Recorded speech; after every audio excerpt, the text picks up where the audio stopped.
कहीं एक साथ दिया गया तो जो गरीब पिछड़े वर्ग से आता है, जो अति पिछड़ी जातियां हैं, जो पत्थर काटने वाली जातियां हैं, सुदूर इलाके में रहती हैं, जंगल में रहती हैं, पहाड़ में रहती हैं, उन्हें आरक्षण की रोशनी वहां तक नहीं पहुंचाया जा सकता है। इसलिए उन्होंने कहा कि पिछड़ी जातियों और अति पिछड़ी जातियों का वर्गीकरण जरूरी है। कर्नाटक विश्वविद्यालय कर्नाटक में बेंगलोर के सैकड़ों के प्रोफेसर की मदद से पूरे देश के अति पिछड़ों की सूची प्रांतवार नाइक ने बनवाने का काम किया था। लेकिन विंदेश्वरी प्रसाद मंडल ने बालाजी बनाम मैसूर मामले का उदाहरण देते हुए कहा कि पिछड़े और अति पिछड़े का वर्गीकरण नहीं किया जा सकता है।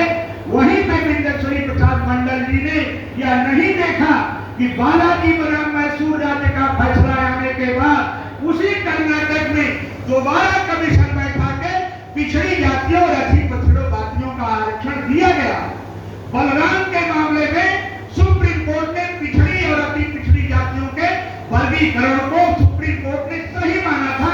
आंध्र प्रदेश के मामले में और जिस प्रांत से आते थे विंदेश्वरी प्रसाद मंडल जी, उसी प्रांत में मुंगेरी लाल चाची कमीशन के आधार पर कर्पूरी ठाकुर जी ने पिछड़े अति पिछड़ों को 12% और समुन्नत पिछड़ों को 8% आरक्षण दिया था।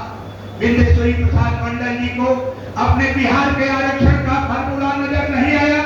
विंदेश्वरी प्रसाद मंडल जी को बलराम के मामले में सुप्रीम कोर्ट का फैसला नहीं आया।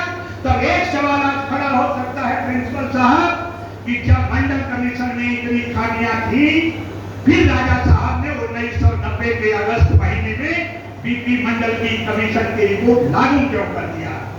मैं एक बात कहना चाहूंगा, यहाँ सदन में बैठे हुए अधिकांश लोग वे हैं जिनका हिस्सा बीपी सिंह ने छीनने का काम किया। कुछ हमारे भाई ऐसे भी हैं जिन्हें बीपी सिंह ने आरक्षण का लाभ देने का काम किया। भारतीय राजनीति का एक ऐसा मसीहा जिसने 6वीं शताब्दी ईसा पूर्व के बाद डॉक्टर बहादुर सिंह जी, गौतम बुद्ध के बाद अगर इस धरती पर कोई नायक पैदा हुआ, गौतम बुद्ध के बाद घोड़ने का काम किया। क्षत्रिय जात में पैदा हुआ। इस देश का ठाकुर नारा लगाता था एक जमाने में, राजा नहीं फकीर है, देश की तकदीर है। अब मंडल कमीशन की रिपोर्ट लागू करने के बाद इस देश का सवर्ण ठाकुरों की अगुवाई में नारा लगाता था, राजा नहीं कलंक है। देश का कलंक, यह नारा लगाने का काम किया था। आज मुझे खुशी है कि जो बुद्ध ने रास्ता दिखाया था, जिस रास्ते पे चलने का काम बीपी सिंह ने किया था, आज इसी महात्मा इंटर कॉलेज के बीपी सिंह विद्यार्थी थे, जहां के डिग्री कॉलेज के अध्यक्ष भाई परमेंद्र सिंह थे, जहां के प्रिंसिपल थे, जहां के हिमांशु जी के बाबा राजा देव जी की कमेटी के सदस्य हुआ करते थे। अब यहाँ पे हिमांशु सिंह भी हैं। जब हमारे बीच में